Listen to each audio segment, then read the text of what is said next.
and welcome to the Good Girl Confessional. I'm your host, Sandy Lowrys, and the Good Girl Confessional is proudly brought to us by WB40, Women Beyond 40 magazine. Today in the confessional, we have a fantastic guest. Her name is Dr. Susie O'Brien, and Susie is a journalist and a columnist, but she's also got a PhD in education. For many years, she's been writing about parenting, and she has released an amazing book called The Secret of Half-Arsed Parenting, raising kids with half the guilt and double the joy. And I'm super excited to talk with Susie in the confessional today. Welcome, Dr. Susie O'Brien. Hello and welcome to the confessional, Susie. How are you? Very well, thank you. I know that you are flat out today, so I'm really grateful. Thanks for joining me in the confessional. And we have chatted prior, but things didn't quite go to plan, so I'm so happy to have you back here. Oh, thanks for having me. It's so nice to do this. No, it's wonderful. So listen, you're a fabulous writer and columnist, but you're also a doctor. You've got a doctorate in education, and you've been writing about parenting for a lot of years. Yeah, but what's really Herald Sun exciting is newspaper, and so a lot of my work is syndicated around the country, and I've been spending 20 years writing about parenting, and had all this book kind of ticking away in my head for a long time, and just really waiting to sort of get it out. And I was just sort of sick of there's so much parenting advice out there, and some of it just seemed completely nuts. And I was just really keen to see something that took us all back to basics and just gave us permission to relax and get back to enjoying parenting again. Which is fantastic. So I love the name of the book, and we'll just tell everyone the book is called The Secret of Half-Arsed Parenting. And I love that. I wish that your book had been around when my kids were much younger. Yeah, a lot of people have said that they're stressing out about how many minutes their babies are sleeping, and they're worried about their toddlers eating out of a squeezy packet, and they haven't actually worked it out yet. No one really cares. No one actually cares. No one's keeping track. And if they are, then cut them loose. You don't need that kind of stress in your life when you've got a newborn. And you don't need other people judging and competing about parenting. We've all just got to let everyone else off the hook and let ourselves off the hook. No, you're right. We put so much pressure on ourselves as parents to do everything right. But, really, what is right? Well, that's the whole thing. And you know what? One of the things, I did this story once, and it was about newborns, and it was about the biggest thing that you deal with when you're a new parent is people saying, how is the baby sleeping through? And there's all this analysis that shows that people's conception of what it means to sleep through the night, this magical milestone, differs by about 5 hours a night. And so you've got some people who think, 4 hours of broken sleep is sleeping through, and then other people demand 10 hours non-stop. So we're holding ourselves up to all these expectations and rules and competitive milestones that are actually quite different anyway. And you know what? Who cares? No one really cares. No one really cares. They're probably just asking that because they can't think of anything else to say. No, they don't want to say, well, your baby's got a weird-shaped head. Oh, gee, you're looking a bit rough. They want to say, oh, is he sleeping through? They're just trying to be nice. And they're not judging you, and they're not hating you. They're just trying to think of something to say. So I think we just have to give ourselves a break and let ourselves off the hook. Yeah, I love that. And, so your article, you've written an article for us as well, which is great, over at WB40 magazine, and that is super exciting. I mentioned that I wish I'd had your book when my kids were little, because obviously my kids are grown-ups now. But what's fascinating to me is that I at least lived in an era without social media and this kind of crazy pressure that is especially on parents now to have the perfectly dressed child, but the perfect parties and it's just kind of everything's so fabulous, but it puts a lot of pressure on parenting, surely. And there's so much crap on social media about parenting. You've got mothers saying, I just care about finding my femininity, and I care about retaining my sensuality. And it's like, you know what? I care about finding my daughter's mouth guard because it cost me $150 $50. I care about retaining my sanity. Who cares about sensuality? So I think we actually have to tune out the bullshit on social media. And you've got people who are so obsessed with their own children. They take 450 snaps of the same thing. I actually thought a friend of mine, her phone was broken because she had that many identical photos, well, they were identical in my eyes, of her child. I couldn't believe. I thought she must have done something wrong. But in her eyes, the world needed to see 450 photos of her daughter, the back of her daughter's head or whatever it was. So, we're so used to, we're competing and we're judging, and we know in our own hearts that the image of parenthood on social media is mostly BS. For every Instagram or Snapchat posts where there's kids posing in front of a wall, making a heart shape with their hands. Now that's taken 4 hours for $40 worth of food bribes, and the kid hates the mother by the end of it. I give you this absolute promise. My children will never pose against a sunset wearing matching clothing. They will never wear avocado-coloured T-shirts that match their avocado cupcakes. For God's sake, the only time my kids have food that matches their clothing is when they've spilled something down the front. So I say, tune out the crap on social media that makes you feel bad. And if you feel bad once you've looked at it, unfriend that person, unfollow that page. You've got to give yourself a break, and you can't live your life competing against something that isn't even real anyway.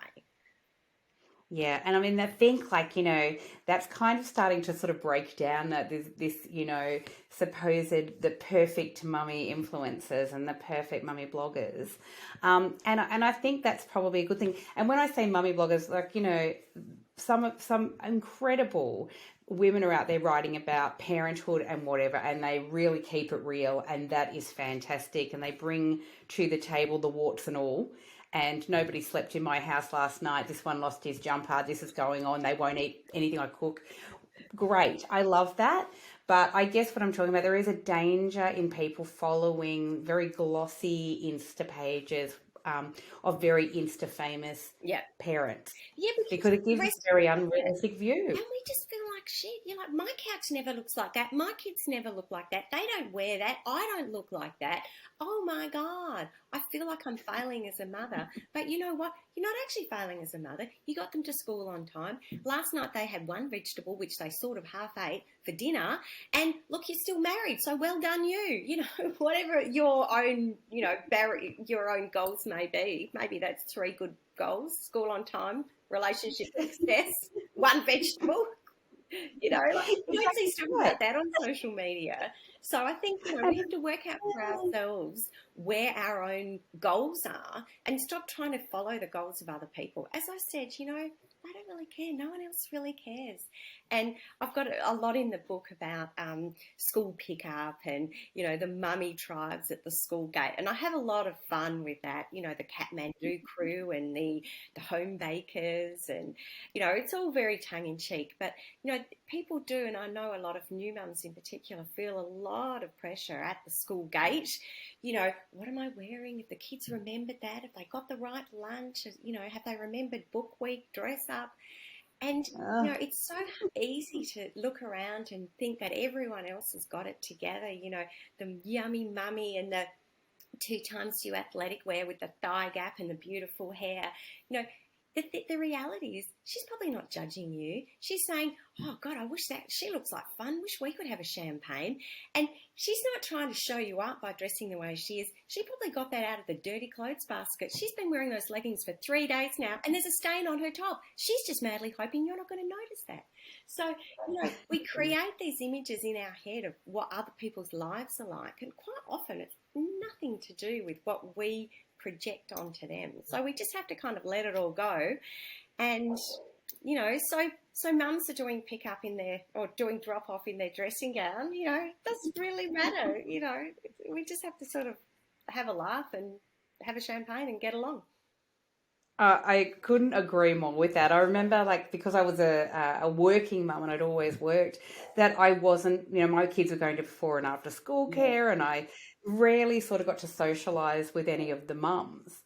And really interestingly, you'd turn up at, I don't know, the Christmas concert, for example, and there'd be all these mothers, and you'd think, wow, I feel really out of place, and you're right, there's different tribes.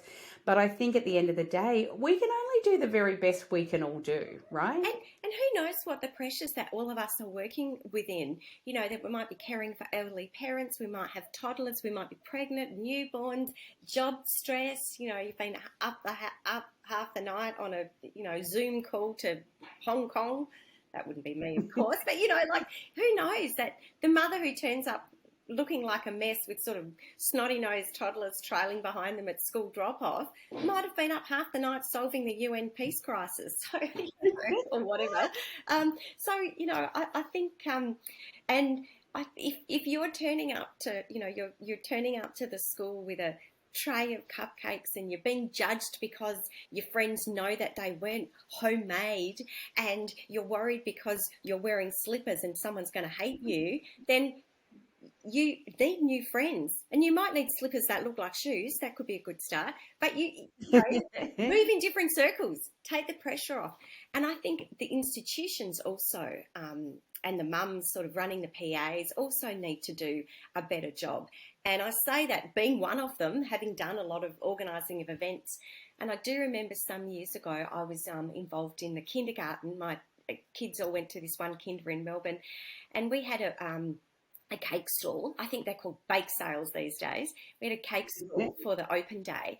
And we were requiring, not just asking, but requiring every family to have a homemade tray of lanterns or a cake or whatever. Couldn't be shop bought. You couldn't make a donation instead. You had to make something from scratch.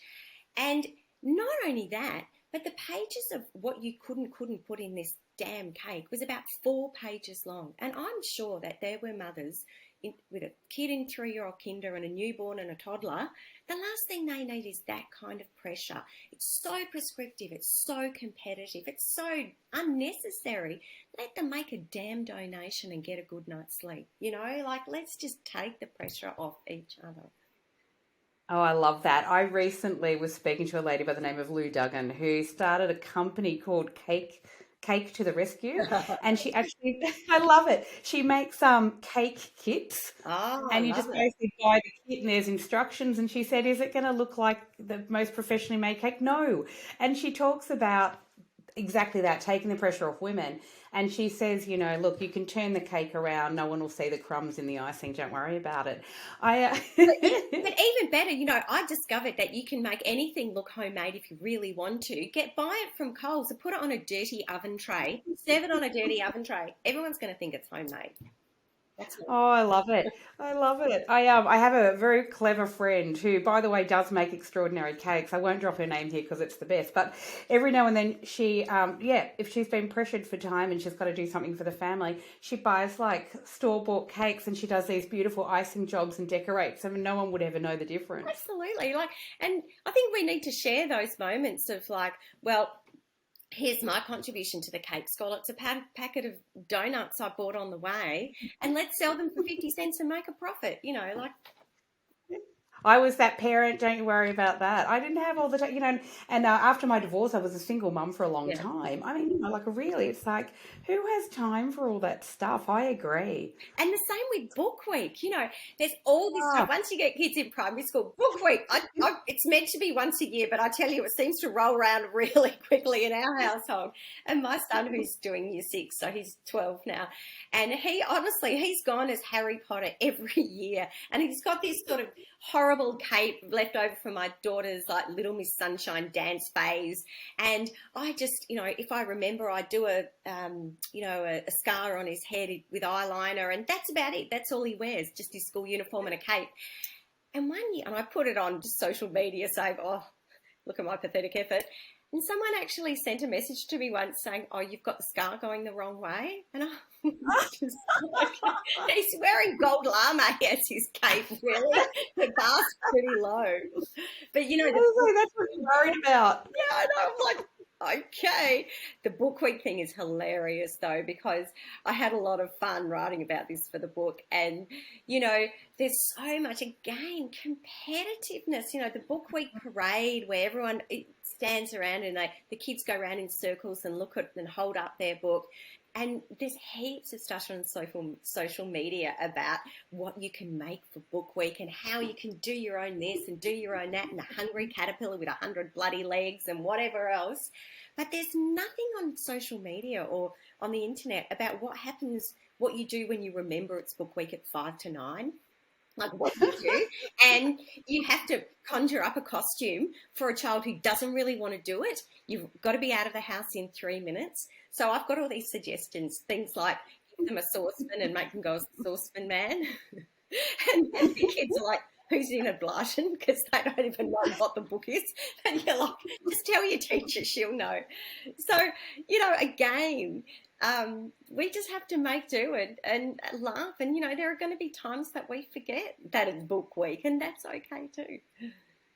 Oh, I absolutely loved that chapter in your book because I laughed out loud because I was always that parent. It was really the night before and it would be late, nearly bedtime, and one of the kids would say, oh, what am I wearing tomorrow? And I'm like, what? So my kids, I recycled a Cat in the Hat costume. I recycled the Harry Potter costume, which sometimes my son had worn, sometimes my daughter, and I said, now you're Hermione, fab. Yeah. And and also too, like just there's so much pressure. My daughter did dancing as well, so occasionally I'd say, right, that's it, put on a tutu, love. You're watch a book with a ballerina right, anything. Yeah. And you just, as you say, have to make do. But there's a lot of pressure when you do get to the school and you see kids wearing these, incredible costumes, and I think, how long did that take the mother to make? Yeah. And, birthday parties are the same. It's the latest competitive sport is the child's birthday party. And the kids are in on it. So they're saying, where are we going to go this year? You don't have it in the backyard. It's like, where are we going to go? Who are we going to have? What cake are you going to make? Because I've already found it on Instagram for you, Mum. Here's the cake I want. It's insane. The money, the competition, the expectations are just mind-blowing. And also, too, not just birthday parties, but it starts even before. I see photographs of baby showers now where you just think, what? Yeah. Like they look like they've jumped out of Vogue magazine. And these are just people in your neighbourhood. Actually, my niece the other day is having a baby, and they had a shower, and all the guests were told they had to wear a certain colour for the photos.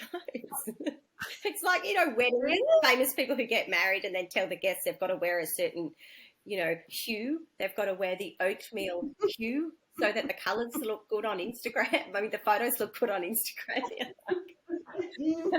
But that's it. You see these amazing things, and they have this backdrop. They've already got, they cater it in, and there's beautiful balloons, and there's a shopping, like an old-fashioned trolley with beautiful things curated on it. And I'm like, what? Well, one of my favourite websites, and I do talk about this in the book, is called Nailed It, and there's a TV show as well.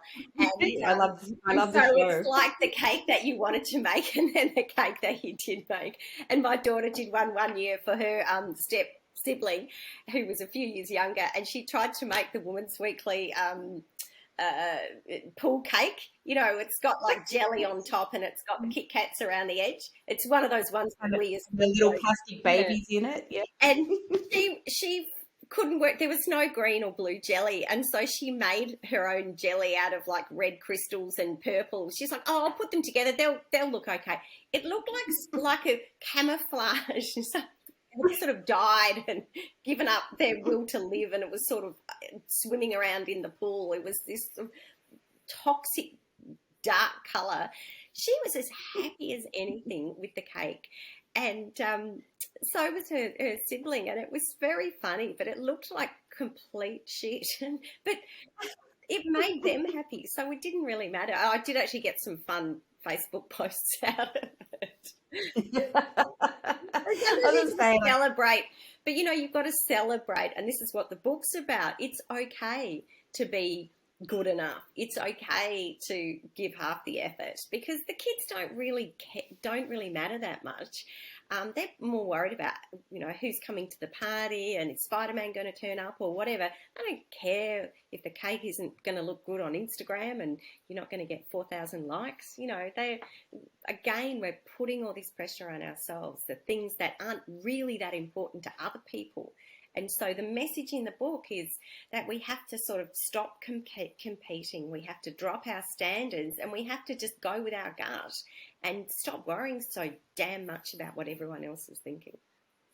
Absolutely. And especially like, you were talking about before, but you're a merged family as well. And so, so how many children have you guys got between you? Well, I've got 3. So my oldest son is at schoolies at the moment in Byron Bay, which just wait till they get old enough to do that. When they're old enough where they start cleaning the driveway, sweeping the driveway, and that's not because they're trying to help, it's because they've ordered Uber Eats and they want to be the one to get it so that you don't find out. And then I've got a daughter who's 15 and she's in year 10, and I've got a son who's 12, and so he's in year 6 going into year 7. And then my partner's got kids who are 11 and 9. So beautiful. It's a busy household. I always say we're like the Brady Bunch, but without Alice to do all the menial work, unfortunately. Poor old Alice. Yeah. She must have been working 24/7. Yes, but so 5 kids. I mean, I raised 3. It's, and they all had like friends coming over and whatnot, and they all had after school activities. So that's another thing as well, that this kind of thing now where every moment of every kid's day is filled in with something. And I just think kids must be exhausted. And you know what? They don't actually see those activities as play. They see it as work, things that they have to do. And it's been really interesting in lockdown because we haven't been doing a lot of those things. And I think kids have been missing some of the sports stuff, like it's been actually quite good. But around our neighbourhood, I've noticed a lot more kids riding their bikes in big packs, and they're building jumps in there, that the council come and fill in, of course, because they're meanies. But they're kids, when they're given the choice, are actually not wanting to do a lot of these organised activities. They're making their own fun. And one of the things when parents talk to me about, they say, oh, can you help me out? I'm not the expert on anything, but one of the questions that always comes up is, are my kids doing too many activities? And I say to people, only you can answer that. But if you're asking the question, then the answer is probably yes. Like if you're worried about it, then that's for a reason. And, I think these days we've got mums and dads as well. We're spending after work and evenings and weekends driving the kids around. And it's stressful for us because, my son plays basketball, and who knew that there was a difference between Eltham East Primary and Eltham North East Primary, and we turned up at the wrong one, and, all this sort of stuff. And you're hurtling down the freeway, opening the app, trying to remember your password and then what team they're in, because you've got to look up where you're supposed to be going. It's very stressful, and it's sort of almost taken over our family lives. And so I'm just saying, let it go. Like, say no to one more activity. Say no when the kids want to do rep basketball halfway across town. That means that you completely give up every Friday night. So I think I can't tell other people what they should be doing or how many activities, but you look at the way we were brought up. My parents did not think for 1 second that they should cater their work lives around my and my sister's activities. They weren't leaving work early on a Wednesday to get me to jazz ballet. Like, mums are driving, particularly mums seem to do a lot of this running around. They are, they would never forget the 8 o'clock jazz ballet or the 7:30 netball, but they forget to have a life of their own because our lives become driving around the kids. I think you're 100% right. And I, flashback even for me, even though my kids are older, I had 3 kids, soccer, football, and there was training during the week. And then the games are every bloody Sunday. And, depending on how old your children are, the games get earlier and earlier, right? And it's crazy. But then I had a daughter who was doing like 5 different dance classes and going to competitions and then huge performances. And I was like, you what now? I Yeah. remember being at work and on my lunch break sewing on bloody sequins for costumes, right? And I did have those moments, believe me, Susie, where I was like, what are you doing, you Yeah. idiot? Yeah. Absolutely. You know, And the activities thing, I think we do want to get our lives back and our weekends back. And I've got this whole section in the book about the free range kids and taking them to the park and leaving them there and letting them find their own way home, because that's another real difference about our generation of parents. And the book really came about because there was this research that I read that said that 20% of parents were happier before they had kids. And these are people who wanted to have kids. And then another 25% are so stressed they don't even know if they're happy or not. They couldn't even answer that basic question about, are you happy? What are the things that bring you joy? They actually didn't know. They were so stressed they couldn't answer the question. And so it really got me thinking about what are we doing? Why are we not raising our kids the way that A, we were raised, and B, we want to raise them? What is stopping us? And I think these days we're doing a lot more work. We're spending a lot more time at work. And that means that the time that we have with our kids, we feel like it has to be hands-on and intensive and devoted. The kids actually don't really want us to be their best friends and do their homework for them and, organise their social lives. They actually want us to back off and let them get on with it. But there's this sense of guilt from working longer hours that says that you have to be more intense and more devoted, and that intensification of motherhood, particularly motherhood, is a real issue for our generation. I agree. And it's a massive emotional load, as we know, because, generally that does fall to women, not always, but mostly. And, it's hard. But I do think there's kind of, I'm looking, you said about the kids riding around on their bikes now. This new post-COVID-19 world is really interesting because I have seen a lot more children as I drive past the local park, they're there. I'm not creepy. It just happens to be on my way to get to my house. Just realised how that sounded. And but a lot of kids out on the street, as you say, riding around in big groups. A lot of kids sort of, walking at the supermarket by themselves without this kind of intense parental helicopter thing going on. And we are so scared to let our kids live their lives, particularly in the way that we did. And parents have got all these concerns, whether it's stranger danger or traffic or magpies was one. I read a survey. Creeps, nits and magpies were the three top concerns for parents. And Wow. and so what we're doing is we're raising a generation of kids who don't know how to make decisions for themselves. They don't trust their own instincts because they never get to use them because we are over-parenting them. They're living their lives in the back of their cars, in their bedrooms, in front of screens, because parents these days are so worried about the emotional lives of their children that they're wanting to remove anything that's even vaguely challenging or negative or difficult. And we want to smooth the way for them, where they're cheerleaders and they're chauffeurs and they're cooks. So little is required from the kids themselves because we are doing so much for them. And a big part of the message in the book is to say to parents, say no. Stop doing your kids' homework for them. Stop doing so much for them. And it might be that they fail. It may be that they have difficulties doing one thing or another, but they'll soon work it out and they'll be better for it. I agree. And I do think that our generation, when we were growing up, we faced, hardship, or we faced, obstacles, and we had to figure out how to overcome them.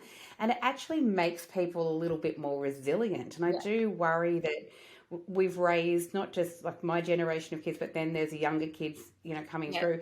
I do worry that we have raised generations of children who have no resilience and no coping strategies and mechanisms. Well, I think that one of the best things I did as a parent was to buy my child, who when he was, I think, 11, a really shit mobile phone that kept running out of batteries every 10 minutes. I think it was just a hand-me-down or something.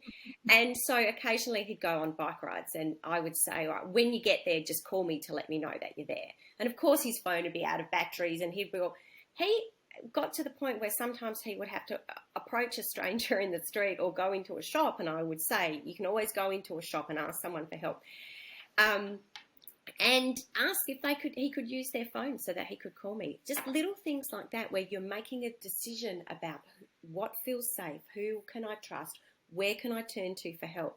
Kids aren't doing those sorts of things. And it's only because I'm a tight ass. I'm not just half-assed, I'm tight ass as well. So I didn't get him a good enough phone. But that process is actually quite useful for kids to think, okay, what do I do now? Well, how do I fix this? What is my next move going to be? Yeah. And I had a friend recently who said to me, and her kids are probably around similar age to your youngest, just early high school now, I think. The challenge around getting a child to actually clean their room, help around the house, understand that they are part of a family unit. And her kids sort of saying, well, my friends don't have to do that. My friends have got one. My friends don't do this. My friends are in Hamilton Island. It's not too bad. Exactly. I know with my kids, as I said, being a single mother, and kind of like triggers you into action as well in some ways, because you're like, listen, I'm working all the time. Yeah. You guys are just going to pull your weight. Yeah. I used to put dinner in a slow cooker first thing in the morning, so when they got home, dinner was cooked. You just have to take it easy on yourself. And believe me, I stopped feeling guilty about takeaway when everyone was really busy. I was like, no, we're ordering a pizza. Yeah, and that's why the front of the book has actually got a toasty on it, because there's a whole section on sort of the shortcuts and parents actually celebrating the shortcuts. And some of those things are quite funny. You sort of Google parenting hacks, and some of them are actually very clever. But not being embarrassed or ashamed that you don't have enough hours in the day to make it. And one of the things that mums traditionally do is we give up our own lives, our own social lives, our own time to ourselves to make it all happen, to have that dinner on the table, to do the kids' homework, to get them to yet another activity. And, it's taking such a toll. Yeah, it really is. And it takes a toll on families as well, because as you said, there's a difference between ferreting children to a million different things and actually spending quality time, just hanging out as a family. Yeah. And I think, again, a whole, new generations of kids just sitting behind a screen or playing video games or living their life, watching TikTok and YouTube. Yeah. Absolutely. And, you actually have to turn off, if you dismantle the Wi-Fi, so be it. There has to be an end point to some of that stuff. And so for us, I've got 3 kids and I've got phones and screens and whatever. And, for us, the dinner table is a screen-free zone. We sit down and we talk, and we don't always all have dinner together, but we do as much as we can. And I always know when my daughter's sitting looking at her lap because she's got her phone in her lap, or then they're like, oh, I've just got to finish this for school. But then, they're like, you learn all the tricks. I've seen it all. Yeah, I bet you have. I am loving this book. It's really, really, it's funny and it's brilliant, and there's some great hacks and advice in there. We're going to put all the links to your book and to your other stuff, because you're pretty amazing. And thank you so much for joining me on the podcast for a so fun. Thank you. And you are brilliant. We love everything that you do, and everyone can follow you over at the Herald Sun. Yeah. And I hope everyone rushes out and buys this book, and not just for parents, for grandparents too, right? I think there's some really cool stuff in there. Yeah, I think I've got a section for grandparents saying, "Wait, where's everyone's manners gone?" Which I love. Thank you so much, Susie, for your time. Really appreciate it.